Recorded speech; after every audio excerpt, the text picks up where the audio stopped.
Welcome, ladies and gentlemen, to sqadia.com. My name is Mohammad Osama, and today we are talking about research designs in medical research and statistics. And the topic that we are specifically going to talk about in this lecture is actually descriptive studies and different type of descriptive studies, including the case reports, case series, and cross-sectional surveys. So, descriptive studies and analytical studies are actually two different types of observational studies. So, what are observational studies? In observational studies, basically, the thing is that the researcher observes the participants, the researcher observes the processes, the researcher observes the natural progression of the condition or disease, but the researcher does not intervene. So that is actually the basic property of observational studies and observational research. So subject receive no additional intervention beyond what would normally constitute usual care, and the researcher would only observe the participants and the processes and make his observations and collect the data. So subjects are therefore observed in their natural state, and that is the quality of observational studies in comparison to the interventional studies in which the researcher intervenes by giving a treatment or an experimentation or whatsoever. Now, observational studies, as I already mentioned, comprise of descriptive and analytical. And in this lecture, we're going to talk about descriptive research.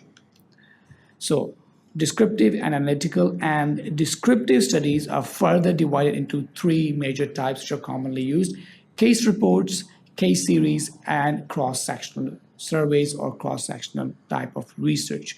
So, we'll start off with case report. So, what is case report? So, case report are actually descriptive studies, and descriptive studies are actually observational studies which describe the pattern of disease occurrence in relation to variables. And the quality of descriptive studies is that they are actually the first step or the initial inquiry into a new topic, new event, new disease, or new condition. So these are actually the first type of studies which are conducted on any topic. For example, we are about to talk about case report. So for example, a case was reported and that was a unique case. People never saw that type of condition or disease. So it was reported for the first time, and that doctor or that researcher wrote a manuscript on it or an article on it, and that was the first type of inquiry or first type of manuscript to be published on that specific disease.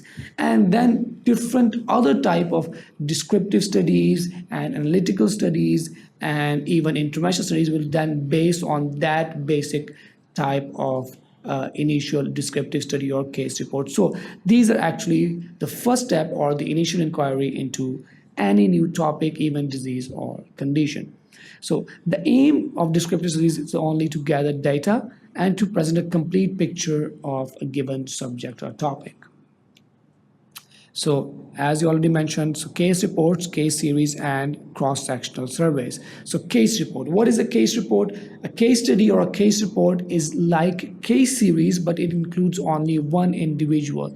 But that individual, that participant, or that patient should be unique.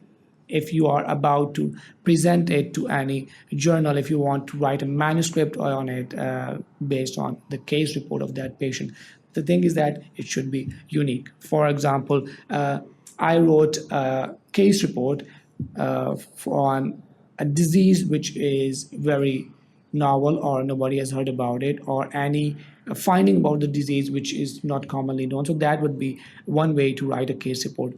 Another way to write a case report is also the possibility that if you are giving any new type of treatment or any new approach to treating that patient for the first time, and that's something novel, and you are actually giving that patient, for example, a case report based on the effect of physical therapy in a patient with cervical syndromyelgia. So that is, for example, a unique type of case report, and nobody has wrote on it or worked on it. So you gave that patient that intervention of physical therapy, and it actually gave you some results which can be shared with the audience or the readers. So that can also be a type of a case report. So the aim is to describe a single or an unusual incident or case. It should not only be an unusual patient. It can also be an unusual process or an unusual treatment or plan of care.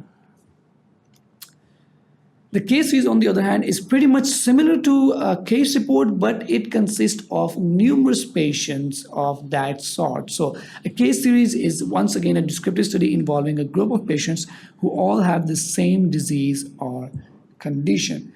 The aim is once again to describe common and different characteristics of particular group of individuals. So how is this carried out? For example, there are different type of patients in the hospital, and you came across a series of unique patients which you thought was very novel and unique, and you never came across them, or you never heard or read about them. So you took their data, you took their chart notes, and you compiled the data into a manuscript and sent it to a journal, and that would actually be published as a case series or a descriptive research design.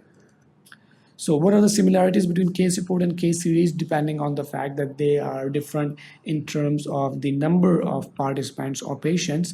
The similarities include that the aim is not to draw general conclusions. So if a treatment was given to any patient, or if anything was noted down in any patient, so it cannot be generalized to the whole population. That was just one incident or a series of incidents. It is not a true research study, and it may provide useful indications for further research. So to apply what is found in these type of studies, you need to carry out further research on it first, and then it can be generalized to the other population.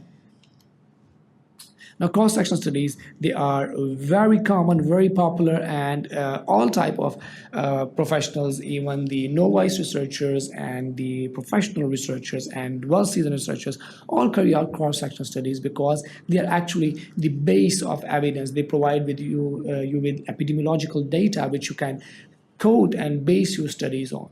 So cross-section studies are actually, in a cross-section study, a sample is chosen from the population or the sample, and a data on each individual is collected at one point in time. So for example, I'm collecting data on urinary incontinence among students. So I went to a university or a college, and I took the data from all the students that were there, and I compiled it into a manuscript. So that was actually a cross-section study in which I went there, and at one instant in time, I collected the data from different individuals, and that is a type of a cross-section survey.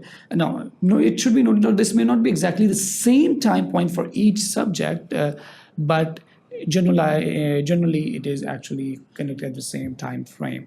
So for example, there may be someone who has actually who's in the chronic state of condition, who is someone who's in the acute state of condition. As I gave the example of urinary incontinence, someone has urinary incontinence for last 7 years, and someone has urinary incontinence just acquired recently, and he's having the symptoms for just last 3 to 4 months. So not every patient would be at the same time point. Now the question is, when can we use cross-sectional studies? So these can be used as surveys for prevalence of different type of conditions, different type of diseases among the population or among the sample that you're collecting the data from. And it can also be used as a survey of attitudes or views or beliefs or behavior of patients, participants, individuals, professionals, etc. And also when interrelationships between variables are of interest, like for example, if you want to develop an association between two variables, like for example, you are actually trying to see if there is a association between weight and physical activity. So for example, if there is greater physical activity and there is less weight, so it means that there is actually a correlation between them. So if you are trying to find that correlation, so that can also be found out if you use a cross-sectional study design for it.